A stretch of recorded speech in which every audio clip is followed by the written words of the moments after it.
I apparently make peanut butter and jelly wrong, according to everybody else I've ever met. I take bread, I Yep, put peanut butter on it, yep. then I put the strawberry jam directly on the peanut butter. Oh, no, that's wrong. I so That's wrong. How did you learn? No, you put it on the other piece of bread, and then you smush. Oh, how can you do oh, that's I terrible. have never met anybody that was like, "Yeah, that's how I make it." So I apparently am the one person in the universe that does things really wrong. Entry music. Da, da, da, da, da, da, da, da, da, da. It's the Bob and Josh Show. Don't worry, episode 245 is not all about peanut butter and jelly, although I could probably make one. Before we get started, it would really, really help us if you subscribe on YouTube because you're watching this, aren't you? Rate us on Apple Podcasts because that's where most of you listen. Both of those will really help us grow our audience. So if you like our content, give us a thumbs up, give us a 5-star, whatever you like. Thanks for helping us out. On to the episode.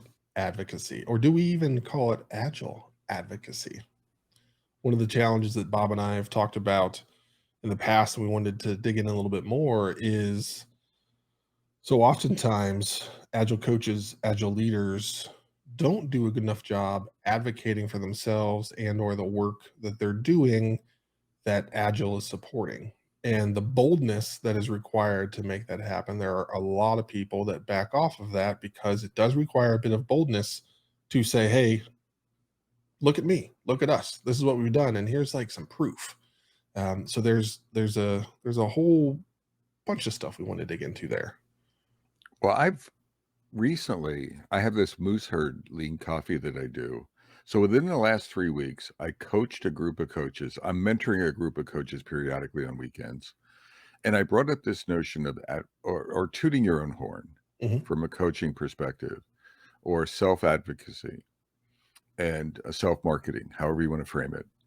And you would have thought that I talked about running over a puppy, because it was like the faces on the Zoom screen changed, and it was like, no, what are you talking about? I thought I was a servant leader, right? Bob, you've talked about servant leadership coaching, and you've talked about it's all about the team and serving the team.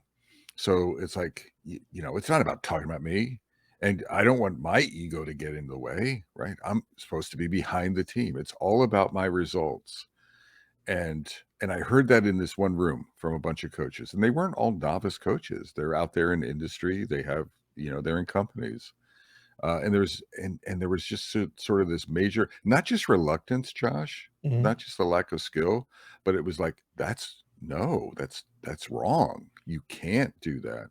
Wow. And I had actually presented them. I have a little workshop that I put together that talked about it. So I presented some slides, and I'm not sure how much traction I made, but I tried to talk about, yes, you want to be humble.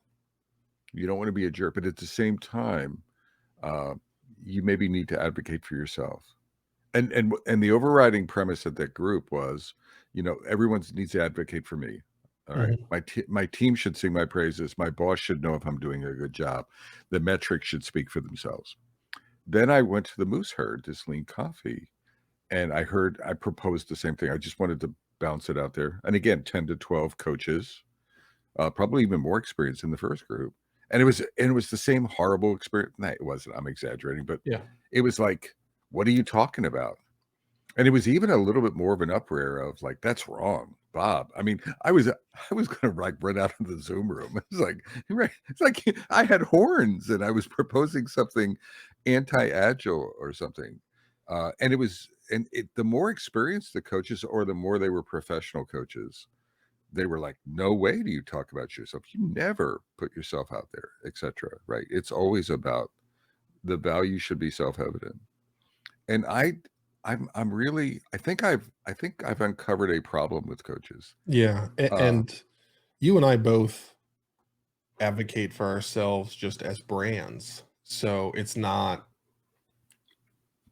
foreign to us. Like my whole reaction to that story that you said is like, my gosh, like I never would have equated being a servant leader with not advocating for yourself. Like that just doesn't, those two don't line up for me in my brain. But then as you continued on, I started thinking about we are a little bit different because we do things like this and we put ourselves out there, and um, we try and build brands for ourselves and for the podcast. And that's a different angle that many agile coaches and scrum masters take because of the servancy, if that's even a word, of that's their whole life, is how do I make everything around me better?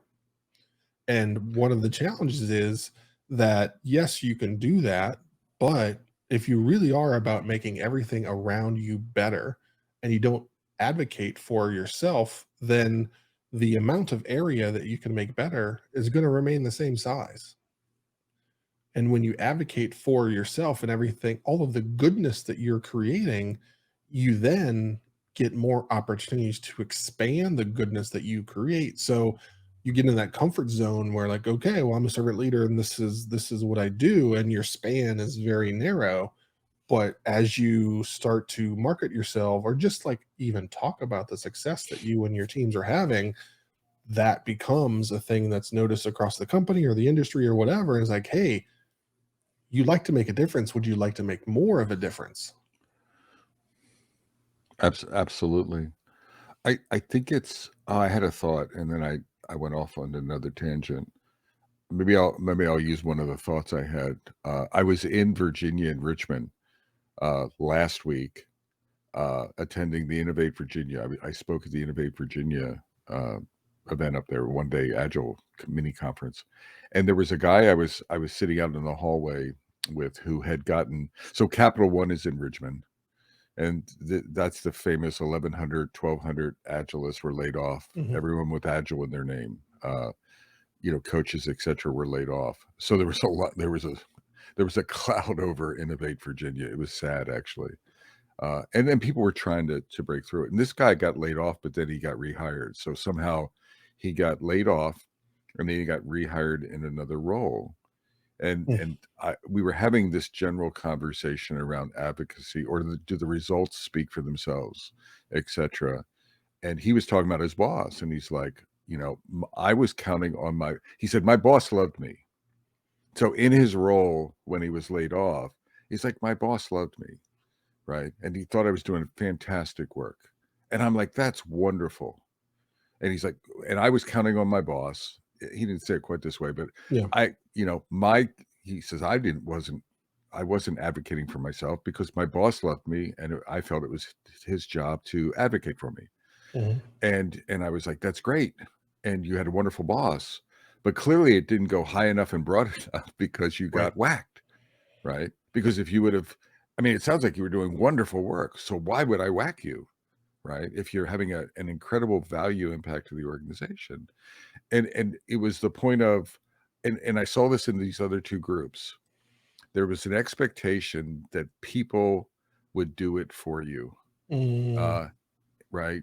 That so it wasn't just anti-advocacy, it was sort of delegating the advocacy to people around me. There was a strong inclination that my boss should be doing that. And your boss should be doing that. But then Mhm. there's the yes and what are you doing about it to fly your flag broadly and deeply and make sure that people know what's going on and don't be shy about it.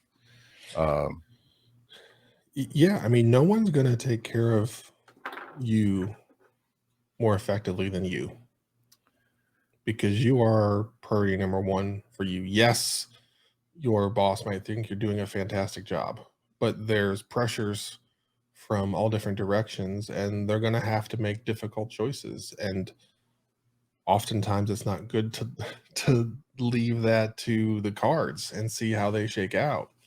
So that's a to me, that's a scary approach, and it's going to sound a little strong, but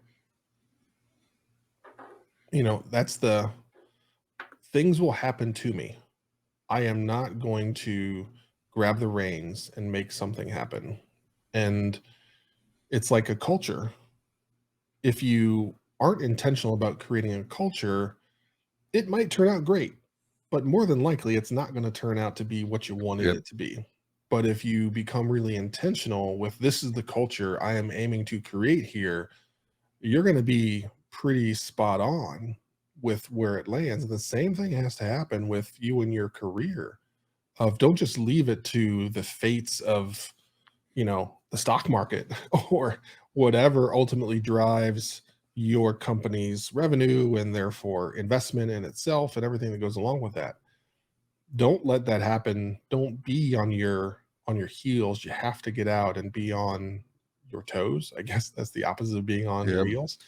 And it's harder. It takes a lot of effort, but it's well worth it. I don't think it's I think it's mandatory. I think it's an imperative to your point. And you brought it back to us. I'm a flaming introvert. You know that. Yeah. I mean, I may not exhibit it all the time, but I am absolutely a flaming introvert. And I am uncomfortable. And you know this about me, Josh. I am not absolutely comfortable talking about me.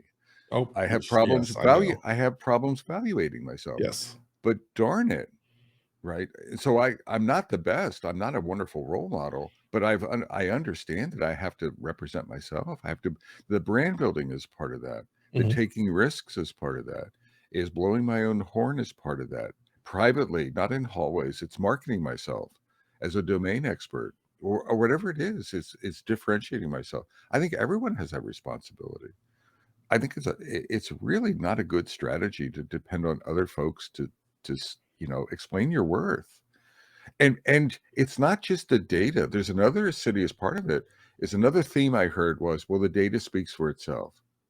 No, it doesn't. The data is the data and it does speak, but where's your story and narrative beside the data, right? Like the data may reflect the team. Okay, so sprint burn downs and performance and throughput measures. Well, it's the team. Well, where are you in the team? Right. Talk about you. And if the data represents that and you had influence, then talk about the part that you played. Yeah. Uh, Yeah, so something I wanna jump on there is that, I'm gonna assume there's a bunch of great agile coaches, agile leaders, scrum masters, team members that are out there, and they aren't focused on just the burn down and the metrics, but they're focused on the value that the team is creating, the value that we're creating for our sales team to go and sell to our customers and therefore generate more revenue, which comes back to us and investing and hiring more people or getting better tools or whatever it is. All this business value, business value, business value. Cool, we focus on that for our products, but why don't we do that same thing for ourselves? What is the business value that I bring to our company? What is the differentiator? What's the unique thing that I have that makes us better? You have to start thinking about that. And because you can use the metrics, you can point to burn downs or burn ups or whatever it might be, but you're still going to have to translate some of that. And ultimately, if you translate it effectively as business value generated, then you're going to be in a much better spot and it's going to become clear because agile metrics, in a boardroom don't really mean a whole lot other than like, okay, next slide, please. well, bring the me in. I have an article I'm talking about putting the me, and I'm not going to publish it by the time this goes out, Mhm. but I've been inspired by this, and the title of it is putting the me back in agile coaching because it's typically a we based thing. And so it's what have we done? And there's we metrics and we measures, and that's all good. But then bring the me in. So one thing that I've done, I think, is I'll talk to as a coach, as an internal coach or an external coach. I'll talk about strategies with leaders, stakeholders, sponsors, people paying my salary. And I'll talk about like what is my intention? What are your goals for this team? What are my goals for the team? What do I observe? How do we co-create some of the goals? I'm not being prescriptive, but I share with them what I'm working on. I share with them what are my strategies.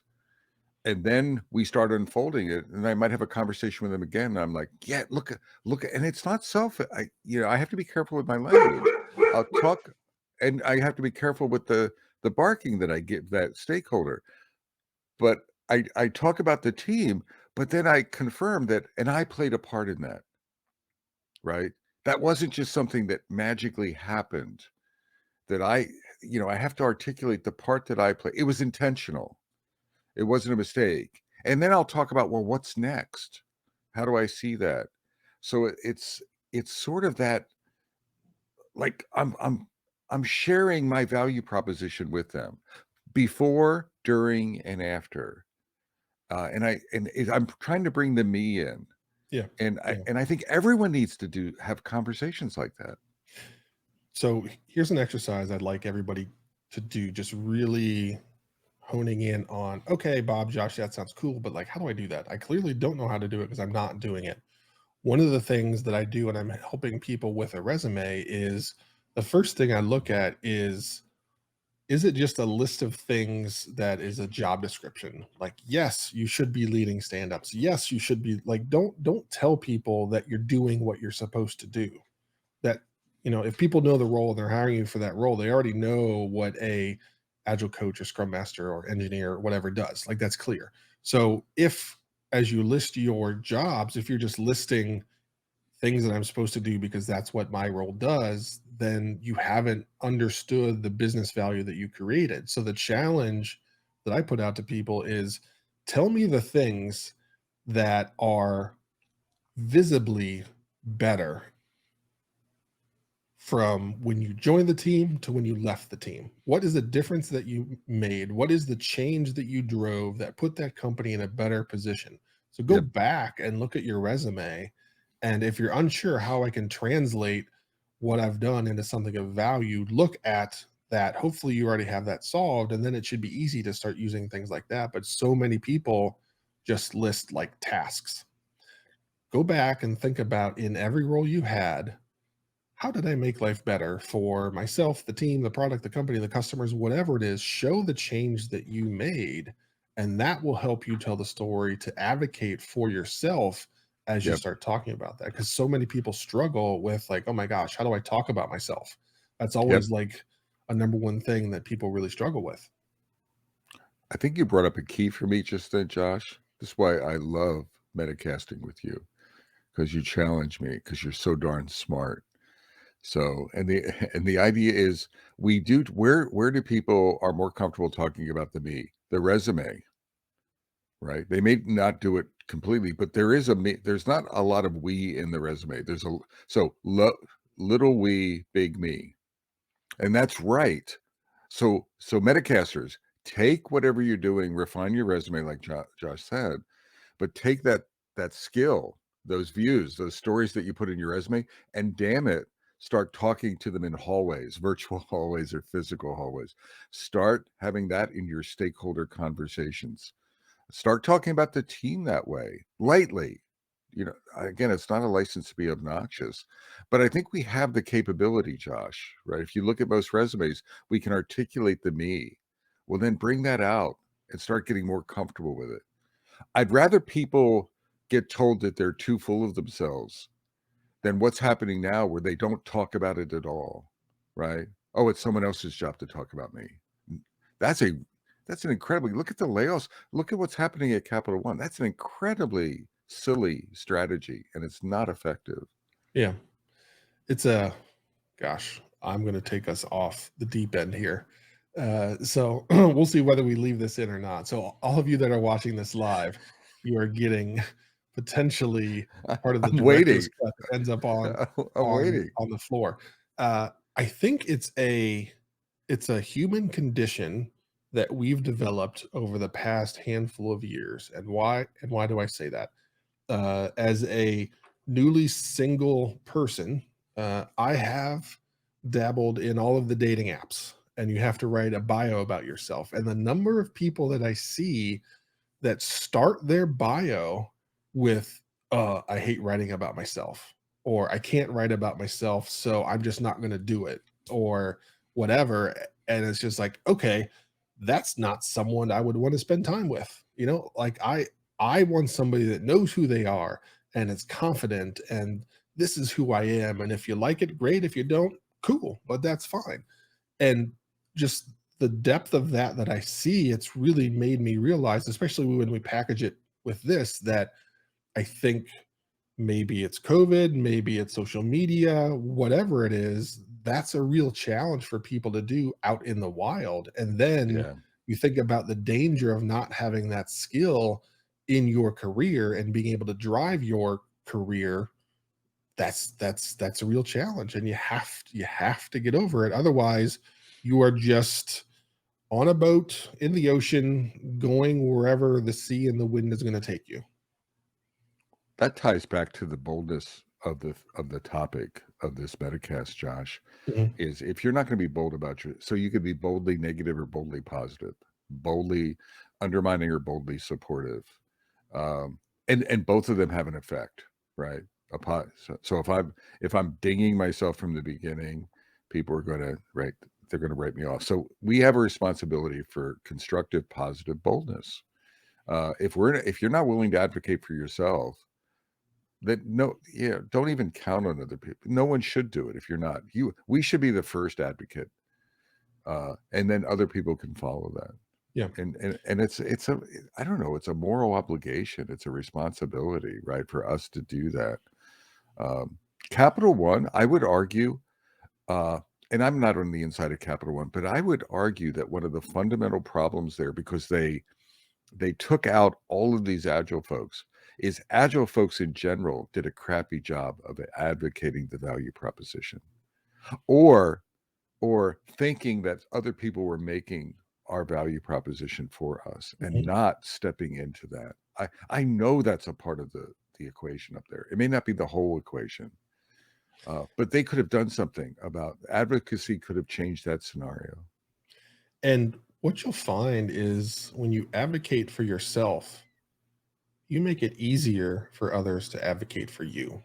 Yeah, If you don't tell the story, if you don't live it and share it, then how's that person that you think should be advocating for you? How do you know they really are? Maybe just as you're unclear to do it for yourself, how's it fair for them to, like, if you can't figure out how to talk about yourself in a positive manner, how's it fair for you to expect that someone else is going to do that for you? That's just like, yep, that doesn't make sense.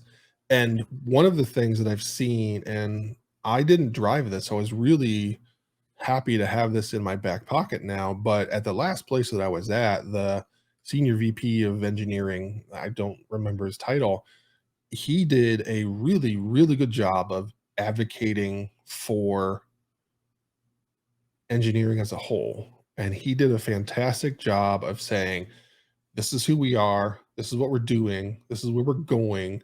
This is why we're good at it. These are the challenges that we have, and here's how we're fixing it. So it just became a cadence of this is who we are. And it set a completely different tone within the organization where he owned the narrative. He owned who we were because he had the boldness to do that with his peers and in the boardroom and with potential investors and everything that was out there. So much of the goodness that came out of that company was because of the things that he did like that, right, that created this culture of we advocate for ourselves. And him doing that, we've always talked about modeling the behavior that trickled down and everybody got to be yep, really good at it. So as a leader, again, we've said this a bajillion times, you have to model the behaviors that you want to yep. see. And not I haven't seen many people do that as well as he did. And it made a huge difference. I think in metacasts, I want to give you a tactic or a thought is, if you're uncomfortable with it, so tell the story of the success first. So it's not all about me, me, me. I think an effective story, talk about your successes, a successful deployment, a successful team dynamic, a successful failure where we had a great retrospective, and then talk about the part you played in it. So I think it's we, me. It's not me, me, but it's we, me. That sounds like a language sort of thing or something like that. But it's what did we do? And then be thoughtful about adding the tagline, and what part did you play? And you played some part in it, Mhm. and take some credit for that. And become that effective, and the format is storytelling. Right, you're not getting up there and be obnoxiously making a list. Like, don't make a list of your accomplishments and share it, right? But within the scope of the stories that are emerging from success in whatever your role is in your organization, and then add the you to that and share that. And now you're actually are serving the team because you're putting the team up and yourself up, team up and yourself up. Mhm. What's happening is everyone will talk about the teams or the organizational impact, and they forget the we. They forget Yeah. the me. Yeah. And again, going back to, it's almost like we need to practice what we preach, because we will want the team to get up there and demo the work that they've done and celebrate all of it. And you're likely pushing the teams and team members that are uncomfortable doing that to get up in front of the crowd and to do those things and to say, like, hey, we did this and I was a part of this and this is the part that I built. You're driving other people to do that. We just need to take some of our own medicine and actually do that thing that you're saying, hey, this is a good and healthy thing for a system to do. Well, think of yourself as a system of one, and Yeah. do all of the goodness that you do with teams, do it with yourself. You just brought up something really, it just joggled my brain, Josh. At eye contact when I was there, I required everyone in a team to participate in the sprint review. Not maybe in every sprint review, but I looked at it as a stage. This is a stage, and this is a chance for you to gain recognition. Even if you're just running a mouse or something in a demo, you're still part of the team. And I didn't want, when I got there, usually the product owner or the scrum Yeah. master would be the one running it. And I really wanted everyone to get a chance to talk about what they did. So there's the we. So I wasn't looking for selfishness, but it was the we, me. And it was very natural because it was under the banner of how the team planned their reviews. I think that's a wonderful venue. I can't tell you how many times C-level people stopped me and said, "Holy cow, Bob, Sam is doing a great job."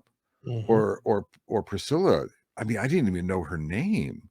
She's kicking ass. I'm like, you bet your ass she's kicking ass in the team. And it's sort of that transparency. Again, how you're doing that and that's another avenue. So storytelling is an avenue, and then really dynamic reviews where everyone gets a chance.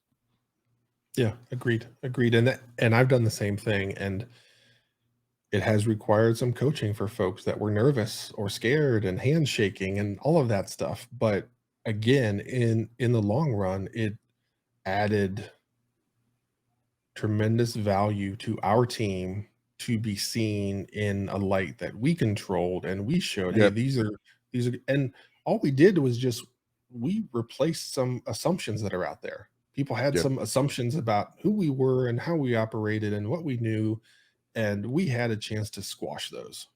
Every other week we stood up in front of the crew and said, this is who we are, this is what we're doing, this is where it's at, this is what went well, all of those things. And it became clear that we were pretty darn good. But again, if we didn't take that opportunity and it was perceived as just a single person show, then that tells a much different story. absolutely. Hey, Josh, can we do something a little, or I want to ask you or invite you to do something. I wonder if we can model the behavior for the Metacast audience. So, and when I say I wonder if I actually mean you. So could you demonstrate advocating for yourself by talking about some of your endeavors uh, and selling Sure. yourself right now? Yeah. Could you? So a little bit of a role model. So, Yeah. ladies and gentlemen, boys and girls, Mr. Anderson. So this is very interesting timing, because as I've transitioned in going to Kazi and making that full time and having to sell myself, it has required me to really hone in that skill. And I have replaced my resume with what I call highlights. So I have 4 or 5 highlights from the past N number of years where I have gone in and made a major difference. And they're all centered around organizational changes. So the most recent one was I came in as an agile coach, fixed that, and then said, hey, our engineering team isn't great. Like, okay, well, you want to be the director of engineering? Sure. And I just kept going down the line, fixing departments until I got to the point where, like, hey, Josh, can you run product for us? Okay, sure. Have I ever done that? Not really, but yeah, I can make it happen. And after 4 years of doing that, the company got acquired at a valuation of $2 billion. And the executives were very clear in telling me that the work that we did in technology, specifically the work I did in helping us become a product driven organization increased the multiples that we were valued at by companies that were out there, and it helped us get to the $2 billion point. And that was one of those real great validations of like, yes, all that hard work really matters. Other things is just having come into companies where they've stopped selling the product because the onboarding process was such a disaster, and their answer to that was, we're going to build version 2.0 because our onboarding stinks. And it was like, that's a terrible idea. Why don't we just fix the onboarding? So in, a fraction of the time it would have taken to build version 2.0, we fixed the onboarding, got it from 8 months to 2 weeks, and the company started selling again. And, money coming in is a good thing. So that again turned around the fortune of that company. So it's things like that where the difference I've made versus, like, when you look at day one versus day end when I walk out the door, those are things that I can be very proud of. And there's like 4 or 5 others that are a part of that I use as a part of the highlights of Josh to show to executives and board Yep. members, like, this is what Josh does whenever you hire him. It goes from this to this. And I have very distinct numbers and points about differences that are made. Give it to me. Come on. Yeah, yeah. Metacasters, I want to point something out. Josh is the consummate this isn't lip service. Consummate agile guy, consummate agile leader, consummate team guy. You just noticed him step out of that and talk about me. There wasn't a lot of, but everything he said was a we behind the curtain, right? And I know that, but it was a me, and he was talking about his impact and his essence, and he was communicating his focus point and the initiative he would take, the openness he was to change, etc. Those were wonderful snippets, I think. And that was a perfect example, Josh. Don't let it go to your head, because Lord knows. Too late. Lord knows. But in all seriousness, I was hoping for a role model like that. That was perfect.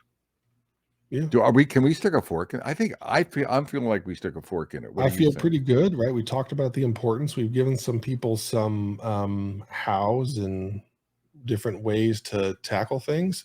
Something that you can do, and yes, this is like, me selling some of the things, is going to Kazi.io. One of the things I'm doing is I'm reworking my sales pitch there to put to potential customers, and turning those highlights I talked about. Those are on the front page, but I don't like the way they're set up. So what I've done is I'm moving it towards these are like customer use cases. These are examples of what happened whenever you hire Kazi. So the content's there. I'm going to reshape it. So if you're thinking about, gosh, how do I do this? What do I do? And I have an example that I can offer, and it's based on my history. But if you've listened to our podcast, you already kind of know my history. So that'll help you think about the things Josh has talked about. And then these are the words that he turned them in to try and communicate and advocate for himself/myself. It's weird saying a third person thing there. Sounds good. Let's close this sucker down. So Okay. everyone from beautiful downtown Cary, North Carolina. And beautiful Fuquay Arena, North Carolina. I'm Bob Galen. And I'm Josh Anderson. Shake. And Luke. Take care, y'all.